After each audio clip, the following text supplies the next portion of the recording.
especialista en la gestión de equipos virtuales y ha trabajado con clientes, freelancers y agencias de todo el mundo. Hoy nos va a contar herramientas para el crecimiento de las startups a través de freelance. Denle un fuerte aplauso a Solange, por favor.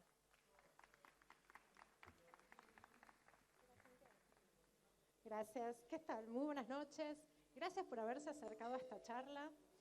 Es un placer poder venir a conversar sobre esta modalidad de trabajo, que es la modalidad de freelance, de la cual tanto se habla y que tanto está creciendo actualmente en Latinoamérica y que, sin embargo, tan verde está y tampoco se conoce.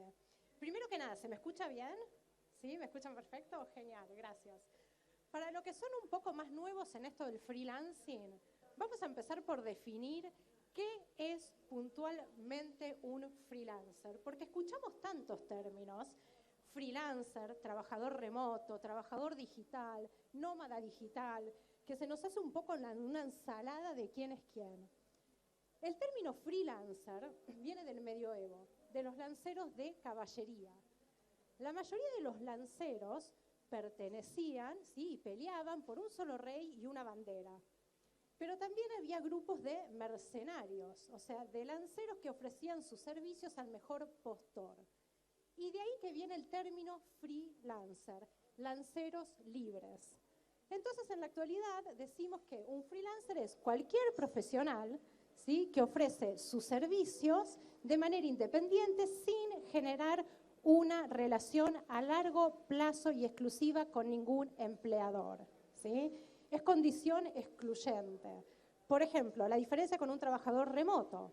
Un trabajador remoto puede ser cualquier persona que trabaja para una empresa, ya sea full time o part time, pero que no trabaja desde la oficina, sino desde la casa. Hoy vamos a estar hablando exclusivamente de los freelancers. Y vamos a empezar por hablar un poco del mercado actual. Cuando el boom del freelancer surgió, y no nos vamos a ir muy atrás porque freelancers existen hace décadas, ¿sí?, periodistas, fotógrafos, pero estamos hablando de esta nueva movida, ¿sí?, donde se ha ampliado a cualquier tipo de área administrativa. Cuando el boom estalló principalmente en Estados Unidos, que sigue siendo el primer contratante de freelancers a nivel mundial, y por el otro lado surgió con una alta competencia la India. En aquel momento, por supuesto, se creía Estados Unidos le pertenece la calidad, a la India le pertenece el precio. Sacando que podemos discutir, es debatible si eso realmente era así o no, el mercado estaba dividido de esa manera. Con el tiempo se fue globalizando y empezó a surgir, por ejemplo, mucho talento tecnológico en la zona de Ucrania, de Rusia, de Serbia, talento en diseño, en tecnología en toda la parte de Latinoamérica. Y esto hizo que a nivel competitivo se empezara a equiparar la balanza, ¿sí? ¿Por qué? Porque no es solamente ya una cuestión de precio, pasa a ser una cuestión de calidad, resultado y de una cierta competitividad que sí está dada, ¿sí?, por un tema cambiario. ¿Dónde queda parado puntualmente Latinoamérica dentro de todo este mercado?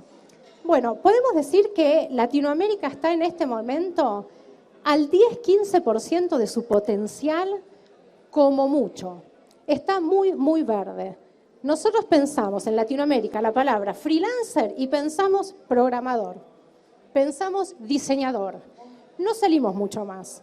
Puede ser que hoy un poquito más pensemos en gestión de redes sociales, en marketing online, pero no vamos mucho más allá de eso. Y la aplicación que le damos incluso es muy limitada. Y esto tiene que ver con 3 factores principalmente. El primero es la confianza. El emprendedor argentino es ver para creer.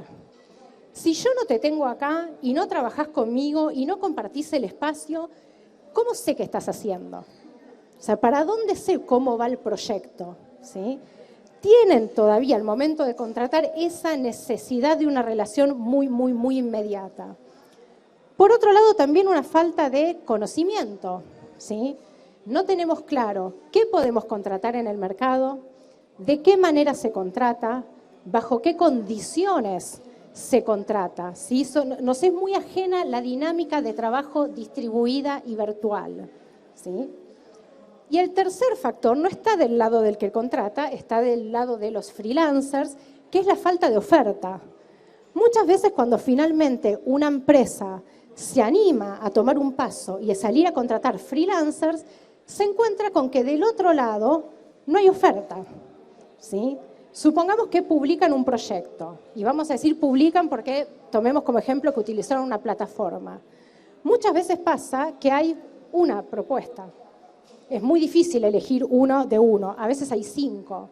Y hay especialidades que en la Argentina, por ejemplo, ni siquiera existen, ¿sí? Hay herramientas que se usan, pero no hay freelancers que trabajen con ellas. Por ejemplo, busquen a alguien que les pueda hacer una integración y un desarrollo para una campaña con Infusionsoft, ¿sí? Un freelancer argentino en una plataforma.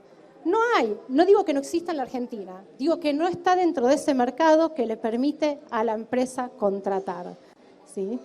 Ahora, ¿por qué es una herramienta tan utilizada en el exterior? Porque en el exterior sí se utilizan los freelancers desde el punto cero para el desarrollo de emprendimientos y proyectos, básicamente por 3 motivos. ¿Qué busca un emprendimiento, ¿sí? O una startup al momento de contratar? Yo diría que 3 factores: flexibilidad, versatilidad y precio, ¿sí? Flexibilidad nos referimos a las condiciones de contratación y a la duración de los contratos, ¿sí? No es lo mismo que nos den un contrato preestablecido, que tiene un mínimo de permanencia para un servicio, ¿sí? O que tengamos que definir la totalidad del alcance de un desarrollo. Cuando no tenemos muy claro para dónde ir, sí quizás tengamos una primera idea de un producto mínimo viable, ¿sí? Entonces, no es lo mismo muchas veces salir con una agencia que salir con un freelancer, donde la contratación es mucho más fácil de desglosar y yo puedo contratar en base a necesidades puntuales y evolucionar esa relación a medida que evoluciona el proyecto. ¿Por qué decimos versatilidad? Porque no es lo mismo un profesional que trabaja dentro de una empresa, olvidémonos del área en el que trabaja y los conocimientos que tenga, ¿sí? Trabaja dentro de un ecosistema que le es familiar y de una cultura empresarial que le es familiar. ¿Cuál es la diferencia con el freelancer? El freelancer, vamos a decirlo de manera llana, el freelancer está más curtido. El freelancer viene de trabajar en distintas arenas. Ha pasado por todo tipo de clientes. Clientes organizados, clientes cuyo proyecto estaba bien estimado y proyectado, clientes que cambian de opinión, que se les cae el proyecto. Por ejemplo, hay project managers que son contratados para llevar adelante proyectos y cuando toman el proyecto se dan cuenta que hay una parte del equipo que es freelancer y una parte del equipo que es agencia. Esa agencia, a su vez, tiene su propio project manager, lo cual transforma tu propia posición, ¿sí?, a más una supervisión de proyecto, porque no puedes gestionar un equipo y un proyecto que no te pertenece en sí. Entonces, requiere de una cierta adaptabilidad a las condiciones de trabajo que se nos presentan. Y la última, que no es la menor, el precio. Y vamos a deshacer un mito. Yo creo que todos creemos que el motivo por el cual hay que contratar freelancers es porque es más barato, ¿sí? No es cierto. No es cierto que sea más barato. Primero que nunca es un buen motivo salir a contratar en ningún tipo de arena únicamente porque es más barato. ¿Por qué? Porque muchos emprendedores, sin que nadie se me ofenda, pero lo digo por experiencia, todos queremos una Lamborghini por 200 pesos. Es así. Y les digo lo que podemos conseguir, ¿sí? Por eso, juntando 5 tapitas más 200 pesos, les podemos hacer una réplica divina de la Lamborghini, ¿sí? No, no existe un buen proyecto sin presupuesto, entonces no existe que el mercado freelance es un outlet, ¿sí? O sea, no una especie de talento de segunda mano, no puedo salir a contratar barato. Ahora, sí tiene una ventaja competitiva en el precio. ¿Y por qué? Porque cuando yo voy a una agencia, estoy pagando no solo el valor hora o el valor humano de la persona que ejecuta la tarea. Estoy pagando también el margen de ganancia de la agencia, la oficina, los gastos de la agencia. O sea, estoy pagando un paquete un poco más pesado. El freelancer, por lo general, ¿sí?, calculando su propia ganancia que él quiera tener para vivir, para desarrollar su carrera, Pero el corazón de la cotización generalmente es el valor hora, ¿sí? No tiene mucho más gasto por sobre eso, lo cual lo hace más competitivo. Pero también lo hace más competitivo por esto que la forma de cotización puede ser mucho más flexible, ¿sí? Cotiza únicamente en base a la necesidad que le presentamos, sin un paquete preestablecido. Ahora, ¿por qué? Estos son algunos de los motivos más comunes, más importantes por los cuales está bueno salir a contratar freelancers. Ahora, ¿por qué son una herramienta vital de crecimiento? ¿Sí?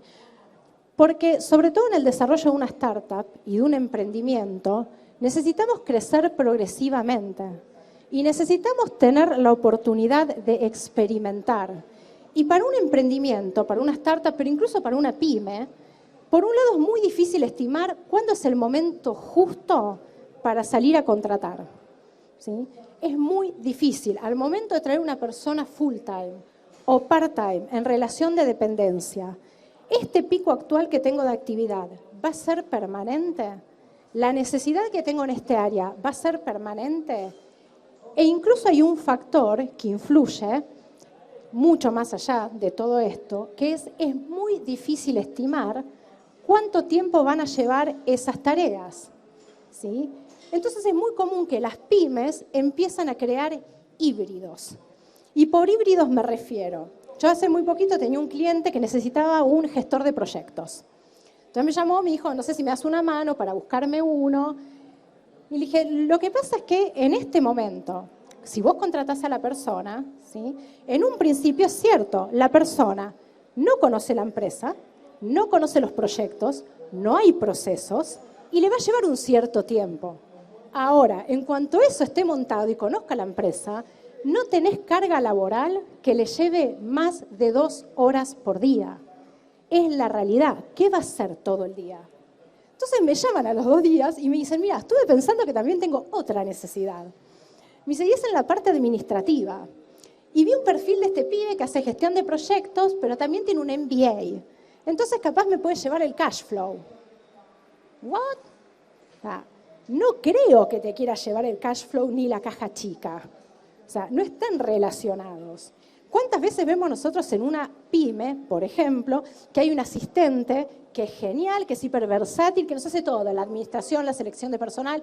Entonces, ya que estamos, le damos la gestión de redes sociales. ¿Lo puede hacer? Sí. ¿Te va a decir que no? Probablemente no, te va a decir que sí. Pero hay dos cosas. Una, a medida que más sacamos un trabajador de su nicho, más le baja el entusiasmo. Por más que te diga que sí, es igualmente proporcional. Vos sos diseñador gráfico y te digo, ya que está, arma un pedido, te lo arma, pero el entusiasmo hace esto. Porque es diseñador gráfico, no arma pedidos, no es lo que quiere hacer, ¿sí? Y por otro lado, porque estamos tirando municiones al tacho. Porque esta persona te puede hacer las redes sociales, sí. ¿Las puede hacer con la calidad y con el potencial que debería? Probablemente no. No es su área. Yo le digo, vamos a armar entre todos un newsletter. ¿Podemos? Sí, podemos. Nos metemos en MailChimp, buscamos un template, escribimos el newsletter. Pero ¿para qué hacer eso si hay una persona a la cual nosotros podemos tercerizar, armar el newsletter? Puede ser por única vez, puede ser una vez al mes, que se especialice en eso, que sepa cuántos caracteres tiene que tener un asunto, cuánto contenido debería tener el newsletter, cuál es el llamado a la acción, qué color tiene que tener el llamado a la acción. Entonces, realmente creemos que pidiéndole a una persona que cubra muchísimas áreas, estamos optimizando y no estamos optimizando. Si yo les diera a elegir, porque también me pasa que hay muchos clientes que después te dicen, no, pero pará, bajo ese concepto, yo voy a terminar con 15 personas desparramadas haciendo cosas distintas. Yo, está bien, yo les doy a elegir una persona y que la empresa les rinda el 50%, o 10 personas y que la empresa les rinda el 100% o el 150%. Yo no sé ustedes, yo particularmente me quedo con 10, 15 personas. ¿Sí? Avancemos. Ahora, esto hablando de contrataciones quizás más a largo plazo, cuando hablamos de necesidades a largo plazo dentro de la empresa. Ahora, ¿qué es también lo que más se usa a nivel mundial? Y que esto sí lo puedo aseverar, en Latinoamérica prácticamente no existe. Es lo que se llaman las microcontrataciones. Las microcontrataciones es la tercerización de pequeñas porciones de trabajo de muy corta duración a corto plazo. Y ahí tenemos, bueno, pueden ver algunos ejemplos que ustedes dirán, pero esas son todas cosas tan chiquitas y tan pavotas que las puedo hacer yo. Bueno, pero ahí está el problema. ¿Por qué se terceriza tanto afuera? Y créanme que en el mercado freelance esto tiene un peso económico enorme, las microcontrataciones. ¿Sí? Es un negocio multimillonario, no es solamente el desarrollo de software, el desarrollo web. ¿Sí? Las microcontrataciones pesan mucho. ¿Por qué es muy importante? Por un lado, porque nos ayuda a nosotros a focalizarnos en los que nos tenemos que focalizar. ¿Para qué pasar 2, 3 horas puliendo un perfil de LinkedIn o rompiéndome el bocho sobre qué voy a escribir en un perfil de LinkedIn si puedo contratar a un escritor que incluso lo va a hacer mejor que yo? E incluso piezas de trabajo mucho más chicas. Les doy un ejemplo. Para este mismo evento, obviamente me mandaron un mail, me dijeron, mira, necesitamos una foto. Y yo soy de tener 0 fotos. Sí, tengo las fotos mías, la que me saco con mis amigos, pero no tengo fotos. Mandé una, obviamente me la rebotaron. Me dijeron, mira, necesito algo con un poquito más de alta calidad, si puede ser el fondo blanco. Y me quedé pensando, dije, ay, bueno, ¿qué hago? Le pido a alguien que me saque una foto, lo hago con el Photoshop. Y después dije, ¿qué estoy haciendo? Me metí en una plataforma, en menos de 3 minutos escribí, hola a todos, tengo esta foto, la necesito en alta resolución, con fondo blanco, si alguien me la puede mandar hoy. Lo dejé cocinando unos 20 minutos mientras seguía trabajando. Volví, miré cotizaciones, busqué a alguien que tuviera reputación, que hubiera hecho lo mismo, le di clic, contraté, a las 2 horas tenía la foto. Y ustedes dirán, no, pero pará, acabás de gastar plata en esa foto. No acabo de gastar plata, porque el valor hora que yo pagué por hacer esa foto es mucho más bajo que mi valor hora. ¿Sí? Por ende es una inversión, nunca es un gasto. ¿Sí? Y por otro lado, volviendo a esto mismo que decíamos, sobre todo el argentino es muy autónomo. El argentino todo lo hace, se hace la web, se hace el contenido web, se hace las redes sociales, se hace absolutamente todo. Que por un lado está buenísimo, por otro lado es lo que les digo, entramos muchas veces a sacrificar calidad en lo que hacemos, porque lo podemos hacer, sí, pero seguramente hay alguien que lo pueda hacer mucho mejor.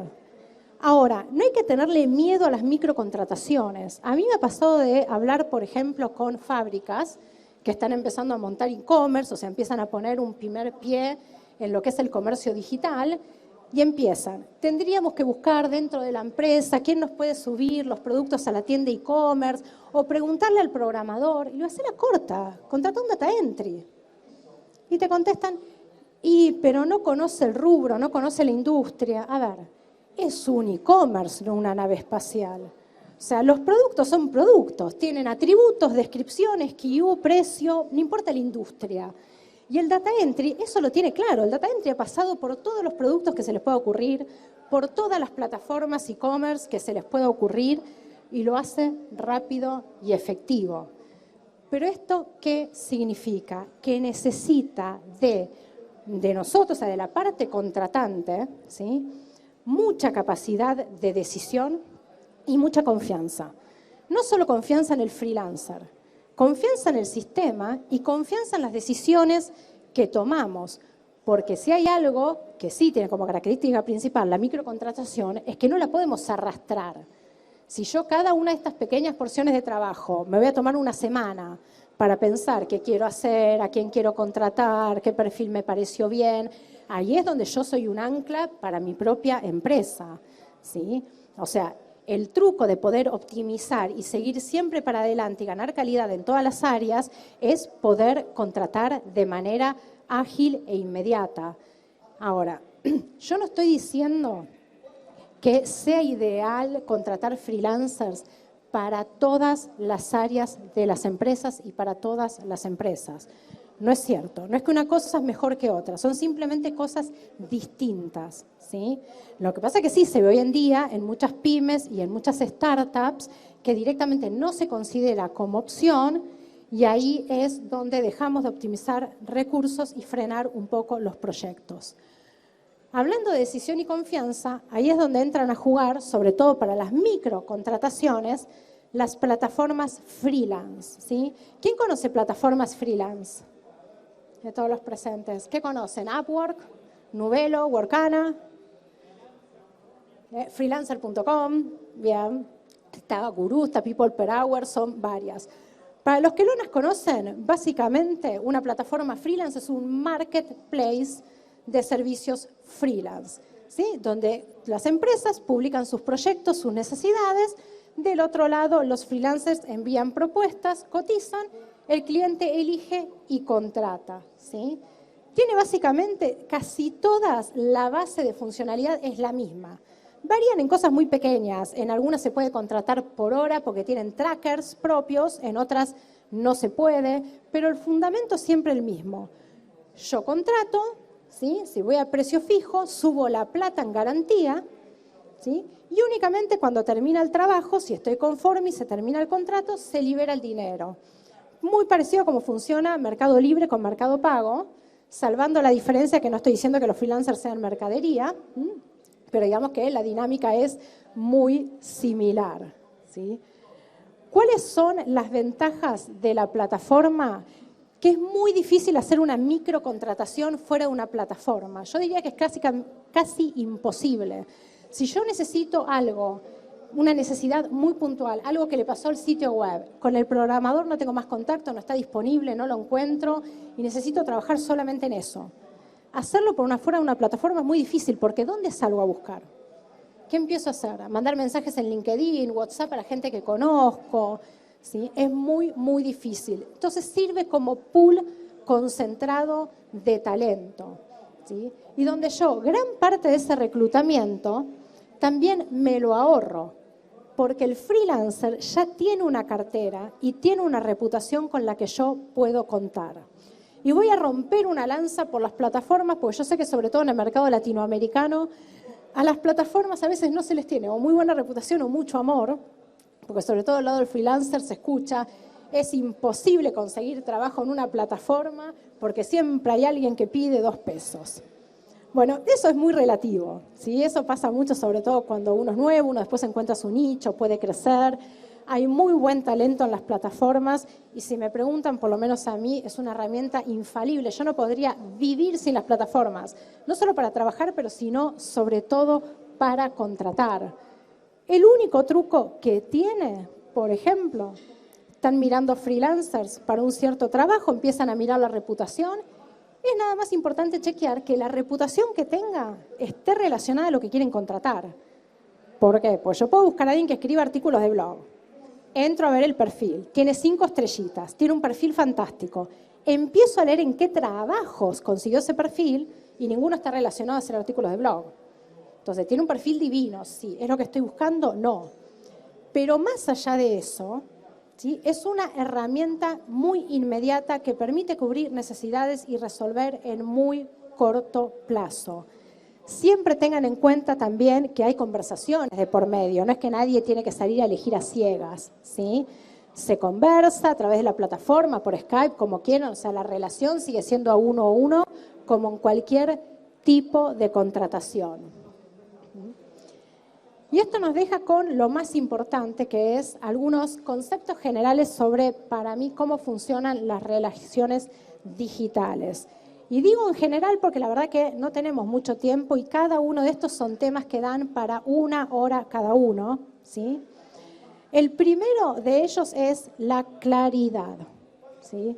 Es imprescindible poder transmitir de manera clara qué es lo que quiero y qué es lo que necesito, ¿sí? Tengo un emprendimiento y necesito una página web, no sirve. ¿Sí? O sea, me tengo que tomar el tiempo de tratar de escribir un alcance, qué objetivos. No necesito saber el cómo, porque si yo soy el emprendedor y no soy el desarrollador, no tengo por qué saber el cómo, pero sí definir qué quiero. ¿sí? De experiencia de usuarios, de objetivos del proyecto. Si es algo mucho más chiquitito, también. ¿Quiero un artículo blog? Está muy bien. ¿En qué tono? ¿A qué público le estoy hablando? ¿Cuántas palabras? O sea, ¿me da lo mismo 200 que 600? ¿Sí? Claridad al momento de transmitir. La segunda sería ser justos, y esto es una recomendación muy, muy personal, no negocien, no regateen. Porque pasa lo mismo que decíamos antes, ¿sí? El entusiasmo está acá, regatean. ¿Se los van a aceptar? Puede ser, pero el entusiasmo es esto, ¿sí? Yo prefiero particularmente tener al profesional siempre entusiasmado y entender que por algo cotizó lo que cotizó. Salvo que la negociación la abra el freelancer. Esto quiere decir, salvo que el freelancer me llame, me pregunte por qué la propuesta no pasó, yo le diga que fue el presupuesto y el freelancer mismo abre una negociación. Ese es otro tema. Pero negociar, créanme que nunca es una buena idea, ¿sí? El proyecto siempre sale perdiendo. Lo mismo con las promesas, que es otra manera de negociar. Que es decir, pero mira que este es el primero y después vienen 2 proyectos más, ¿eh? No importa si es cierto o no, no nos olvidemos que nuestros tiempos no son los tiempos del freelancer y que el proyecto es nuestro y nosotros amamos nuestro emprendimiento, ¿sí? Nuestro emprendimiento es un bebé y queremos que todo el mundo se ponga la camiseta y que todo el mundo lo quiere igual. ¿Hay gente que se va a poner la camiseta? Sí. ¿Lo van a querer igual? No. ¿Sí? Es imposible pedirle a una persona que ponga el espíritu que ponemos nosotros en un proyecto que no le pertenece. Entonces, el entendimiento, ya de por sí la percepción del tiempo es subjetiva, imagínense más todavía cuando los objetivos son distintos. Entonces, un crecimiento que para nosotros es normal, que lleve 6 meses a 1 año, antes de poder aumentar el alcance de un proyecto, darle más horas a un freelancer o darle un segundo proyecto, el freelancer eso lo quiere a los 2 meses, ¿sí? Porque las intenciones, obviamente, y las expectativas son totalmente distintas. La última son las reglas del juego claras. Esto es vital. ¿Vamos a trabajar juntos? Sí. ¿Cómo vamos a trabajar? Porque hay mucha gente, por ejemplo, que usa el WhatsApp. Entonces, contrata al freelancer y después empieza a mandar WhatsApp. Mando WhatsApp, llamo por Skype, ¿sí? Esto no solo desbanda el proyecto, sea cual sea el proyecto, ¿sí? Sino que también daña la comunicación, porque no hay reglas del juego, no se entiende cómo nos comunicamos. Y pasa lo siguiente, del lado del cliente, ¿sí? El silencio del freelancer siempre implica incertidumbre. Esto quiere decir, si yo te pido un cambio o te mando una tarea y no escucho de vos, no sé de vos en 48 horas, 72 horas, me empiezo a poner nervioso. Como no sé qué pasó, no sé qué estás haciendo, ¿sí? Y capaz que el freelancer está trabajando, lo recibió, no lo comunicó. Pero del otro lado funciona de la misma manera. El freelancer le manda algo al cliente, una actualización, información, cualquier cosa. Y el cliente dice, bueno, después lo veo. Total, el proyecto es mío. Lo veo en 3 días, 5 días, y siempre funciona de la misma manera. Cliente que desapareció, cliente que perdió. Esto es el que se fue de Sevilla, perdió su silla. Vos no apareciste en 5 días y el freelancer ya te está levantando otro proyecto, le empieza a poner un par de horitas. ¿Qué pasa? Para cuando queremos volver a donde estábamos, que era el principio de la fila. Y ya no estamos más en el principio de la fila. Entonces es muy importante establecer cómo nos vamos a comunicar y cada cuánto. O sea, ¿es necesario que nos reunamos una vez por semana? Sea Skype, de cualquier manera. Quizás no es necesario, es algo mucho más sencillo. ¿Cómo nos vamos a manejar? Por mensaje, por mail. Por ejemplo, herramientas que deben conocer como Slack. ¿Cuántos conocen Slack que la usan para chatear? Bueno, Slack es excelente para chatear, pero es para eso, es para chatear. Es para preguntas breves que requieren una respuesta breve de manera inmediata. No podemos pasar tareas o cambios a un proyecto o cambios web a través de Slack o a través de WhatsApp. Entonces pueden decidir si es un proyecto más grande, ¿qué vamos a usar? ¿Una herramienta colaborativa? Basecamp, Trello, o no vale la pena porque el proyecto es corto, vamos a usar el email, ¿sí? Pero ¿cuáles son los canales de comunicación?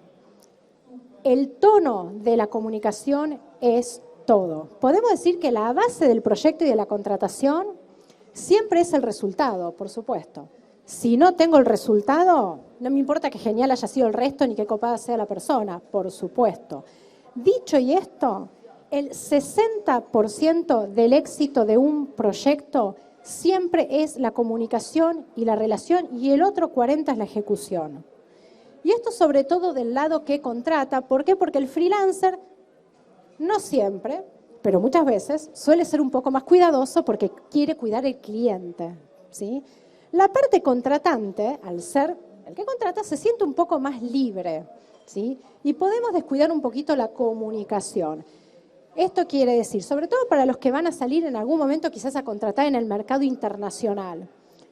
Si ustedes me preguntan cara a cara, yo les digo, mira, ¿qué pasa si movemos el stock al depósito A? Me miran y me dicen, no, al depósito A no, dejemos el depósito B. Cayó bien, porque no me lo dijiste mal. Ahora, ¿qué pasa si yo eso mismo te lo escribo en un WhatsApp en mayúscula en una línea? Se lee. No al depósito A, no al depósito B. ¿Sí? Esto, por ejemplo, si ustedes trabajan con Ucrania, con Serbia, es indistinto. No porque ser más tolerantes, por una cuestión idiomática. Leen las cosas de manera distinta. Les entra por un oído y les sale por el otro. Ellos lo hacen igual, son divinos. Díganle a un diseñador gráfico argentino, no sé si es diseñadores gráficos, no se ofenden, pero es así, contéstenle directamente, no me gusta el diseño. Le rompieron el corazón, se lo llenaron de agujeritos. O sea, hay que decirlo con un poco más de cuidado. Gracias por el esfuerzo, me encantó, no es lo que estoy buscando, probemos de nuevo, ¿sí? Entonces, créanme que la comunicación y el tono de la comunicación hace al todo. Y esto les va a servir para cualquier tipo de contratación, ¿no? En relación de dependencia, pero sobre todo de manera virtual, donde no nos vemos, donde muchas veces estamos hablando por Skype y nosotros nos imaginamos que la otra persona está sentada así escuchándonos, y la realidad es que está con una haciendo el jugo, con la otra está tipeando y la mitad nos está escuchando. Entonces, imagínense ya de por sí la gran cantidad de la parte del mensaje que se pierde, ¿sí? Más todavía si no cuidamos la comunicación. Y la última, y esto en general, es mucho respeto, ¿sí? Mucho amor. Es un mercado que le ha abierto la puerta a muchísimas cosas grandiosas, la posibilidad de trabajar con gente de cualquier parte del mundo, de tercerizar cualquier porción de trabajo, de poder desarrollar una startup bloque por bloque por bloque, optimizando cada uno, pero también le ha abierto las puertas a un mercado complicado que no tiene barreras de control, y esto lo dejo simplemente como un mensaje muy personal, que haya gente que necesite salir a competir por $1 o $2 la hora. Primero, no está bueno juzgarlo, y lo digo entre hermanos latinoamericanos que he visto cruzar balas, ¿sí? de un país al otro por el tema de los costos. Me parece que no está bueno salir a juzgar primero el porqué del precio del nadie. Todos necesitamos trabajar, todos tenemos talento, todos merecemos una chance y cada uno tendrá sus motivos. Pero sí pido mucha responsabilidad social de parte del que contrata. Que haya alguien que esté dispuesto a aceptar $1 la hora, 13 horas al día, no significa que esté bien que nosotros hagamos esa oferta o contratemos una persona por $1 de un día. Este mercado lo hacemos entre todos, ¿sí? Y se hace con mucho amor y con mucha responsabilidad. Y créanme, pruébenlo de a poquito. Contraten a alguien para una pavada, para hacer una tarjeta de Navidad, algo chiquitito, alguna animación para la empresa. Y créanme que se van a volver adictos y no se van a arrepentir. Bueno, muchísimas gracias.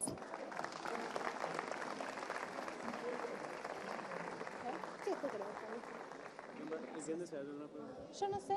¿Alguien tiene alguna pregunta? Sí, decime.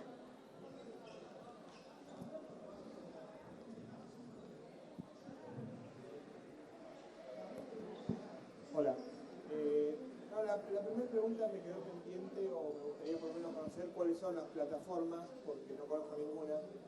Y lo que quería saber en realidad es cómo se maneja, cómo se resuelve el tema de la propiedad intelectual, o cómo se juega con todas estas cosas que, no sé, desde un diseño hasta un programa, digamos, ¿quién se queda con la potestad de la propiedad intelectual o cómo puede? A ver, respecto de las plataformas, te voy a tirar algunos nombres, pero más allá de que en funcionalidad son todas muy parecidas, a su vez todas manejan nichos de mercado muy, muy distintos, ¿sí?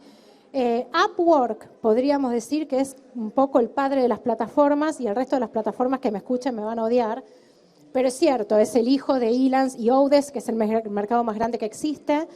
Tenés a nivel latinoamericano, tenés Nuvelo, Argentina española, tenés Workana, que es Argentina, tenés freelancer.com, que es mundial y que es la única mundial que a su vez está en español, tenés guru.com y People Per Hour, pero People Per Hour es una relación muy estrecha entre el mercado británico y el mercado indio, así que tiene algunas cosas interesantes, pero depende para qué. La segunda es un temazo, un temazo, muy difícil de contestar. ¿Por qué? Primero porque siempre es válido tratar de protegerse, ¿sí?, con un NDA, ¿sí?, un Non-Disclosure Agreement o algo similar, ¿sí? Ahora, es un mercado en el cual tenés que confiar, no te queda otra. ¿Por qué? Porque supongamos que hiciste, no sé, hiciste el logo, le pediste que no lo pongan en el portfolio y lo puso, y está en Serbia. ¿Qué vas a ir a la ONU? O sea, realmente, claro, no hay legislación internacional de alguien que te vaya a cubrir por algo así. Entonces, yo generalmente lo que recomiendo es hablarlo por anticipado, ¿sí? No está mal generar un contrato, porque no nos olvidemos, y es una gran ventaja de las plataformas, que la persona trata de generar cartera y reputación en la plataforma. Si vos presentaras una queja por una violación a un contrato a través de una plataforma, le pueden cerrar la cuenta. Abrir otra cuenta, primero es empezar de cero, o sea, perdiste el negocio. Es muy difícil remontarla porque se tienen que dar cuenta que no sos vos. Entonces se les complica, hay maneras. Ahora, hablando, digamos, estrictamente de lo legal, no hay fronteras literalmente. ¿Alguna otra pregunta? Sí.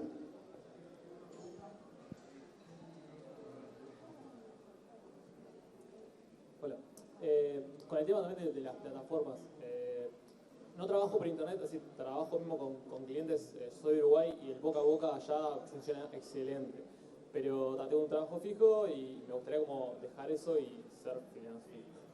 Yo, capaz que más sería un consejo, para arrancar en una plataforma, ¿por qué me contrataría si yo no tengo, soy cero, recién arranco? ¿Cómo sería la forma de que me contratarías?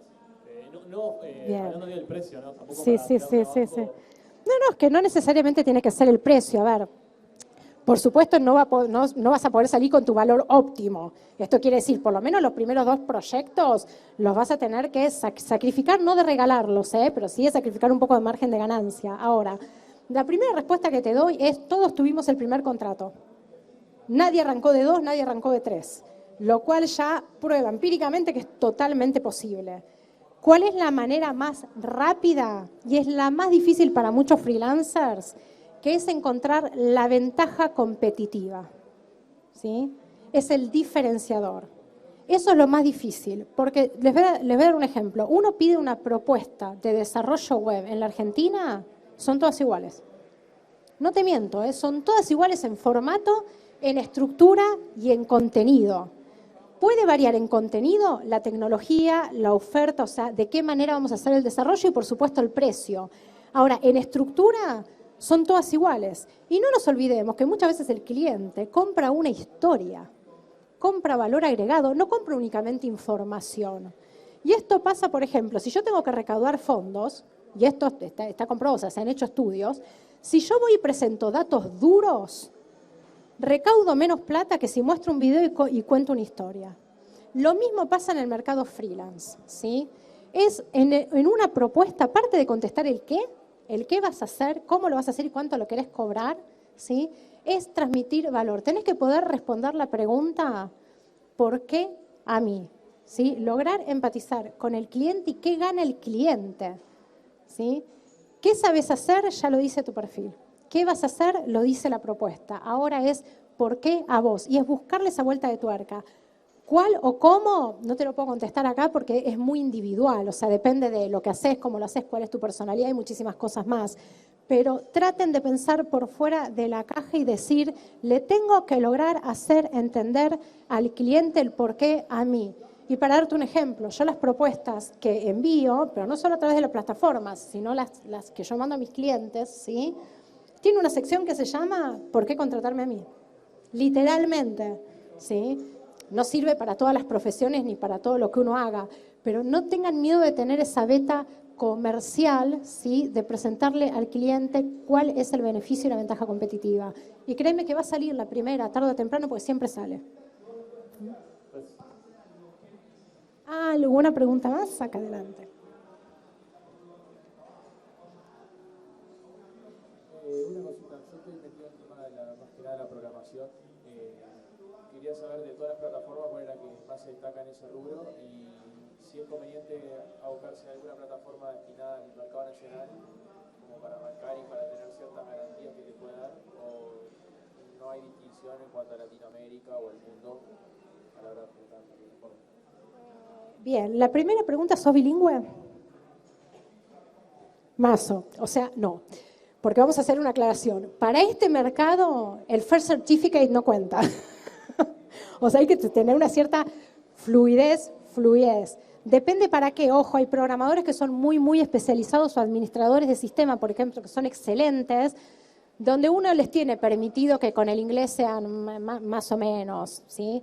Ahora, en general, el problema es que como freelancers no somos solamente nuestra especialidad, somos todas las áreas. Somos ventas, somos marketing, somos administración. Entonces, mantener una relación, digamos, en inglés, si el inglés no es lo tuyo, se puede llegar a complicar un poquito. Dicho y eso, yo diría que arranques, no tenés muchas opciones a nivel plataforma, Nuvelo o Workana, ¿sí? Las dos tienen sus pros y sus contras. ¿Por qué? Porque volvemos a lo que decíamos antes. Es un mercado que está muy verde, ¿sí? O no hay mucho publicado, o no hay oferta, entonces la empresa pierde el entusiasmo y deja de publicar. Es muy difícil armar un ciclo. Sí, yo conozco algunas agencias de desarrolladores web y desarrolladores web que han logrado armar una cartera, pero no te voy a mentir, le es mucho más fácil a un asistente trilingüe de Filipinas armar una cartera que a un desarrollador nacional en las plataformas, ¿sí? Va creciendo, por ende yo creo que tarde o temprano se va a poder. Yo diría, no te enfoques en una, nunca pongas todos los huevos en una misma canasta.